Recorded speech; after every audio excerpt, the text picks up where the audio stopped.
we're making shakshuka, which is a Mediterranean or even a Israeli dish. Usually they have more tomatoes. We're kind of making our own version here with our spiral sliced zucchini, peppers, tomatoes, whatever's in the fridge that's a vegetable, Yep. a watery vegetable. Put in our seasonings. I added a little curry in this one. And she's got no shortage of spices and other stuff. Yeah, well, I want to use them up. That's why they're there. Because Yeah. when I move back, I don't want to be taking tons of it Right. with me.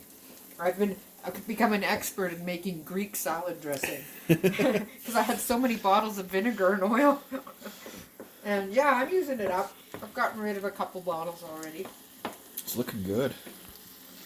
So once it starts to get nicely mingled there, your spices are mingled. I can smell the curry. It smells awesome. Okay. And we got our garlic. Yay, Josh can cook. Josh can eat garlic. I love it. Okay, now we're going to just, well, we could just crack the eggs in one at a time or whatever, but I think the Israelis just pile it in the middle somehow, or they let it separate, whatever. It's no big deal.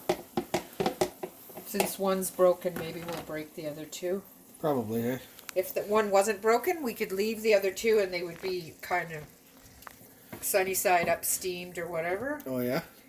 But they're going to cook in that, those eggs will cook in the liquid. No problem. And they don't take long, so they'll be the very last thing you put in. Okay. After everything else has been somewhat softened and soften your watery stuff first. You're so most good like on the camera tomatoes right and the zucchini probably should have went in together actually. Oh yeah, and I do have a package of rice. I make up these packets of rice.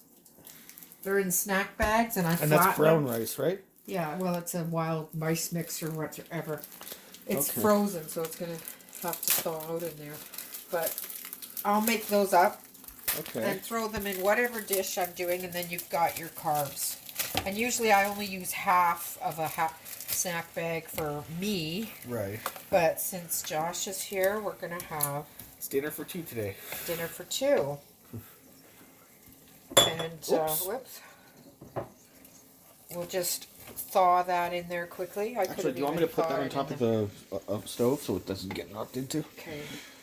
Just right there beside the other two.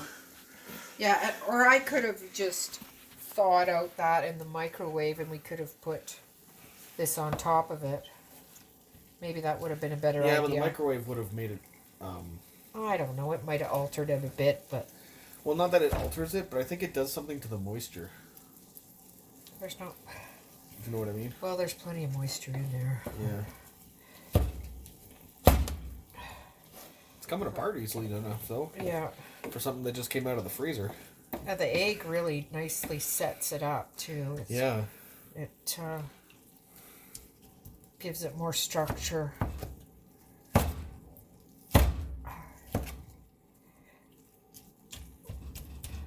What we could do is just turn it down and cover it. I use this pie plate because it fits perfectly. Yeah. And use whatever you need. You know, use what you got. That's my motto. Use what you got. And follow the rules of salt, fat, acid, heat. Right. In that book by Ms. Nazrat.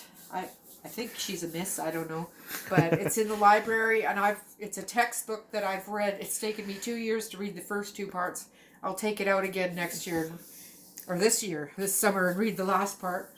But if you can read that, the properties of salt, fat, acid, heat, and foods, you can cook anything in anybody's fridge. And believe me, I do it.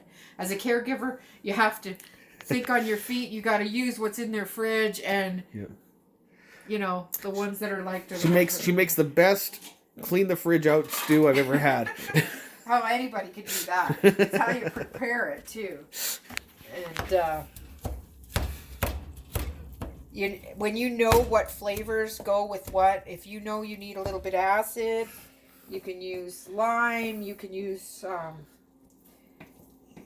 there's a lot of things you can use that I never even realized before. That book has really revolutionized my cooking. I'm glad I came across it. And that's what chefs do. They love to cook. So they use what they have, you know. Mm-hmm. Sometimes the local or fresh whatever doesn't have whatever, so they have to, like for instance, they taught me about a fool. A fool is a bland ingredient or food that you put with something that's over salted. Okay. And it actually helps compensate. Really? You add that to your meal and it'll tone down the saltiness of the salty food, and it'll spice the blandness of the bland food, which I mean makes sense. But it's called a fool in the culinary world. Okay. When you put that on a plate. And I think that looks pretty good. This is good. Pretty much done.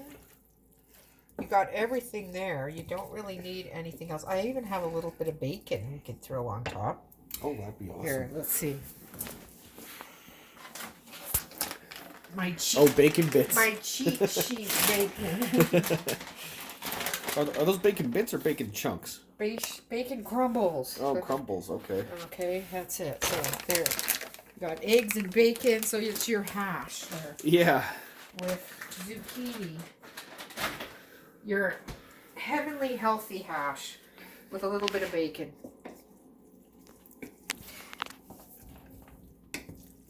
That looks really good on camera. Yeah. It does. Okay, well let's dig in, son.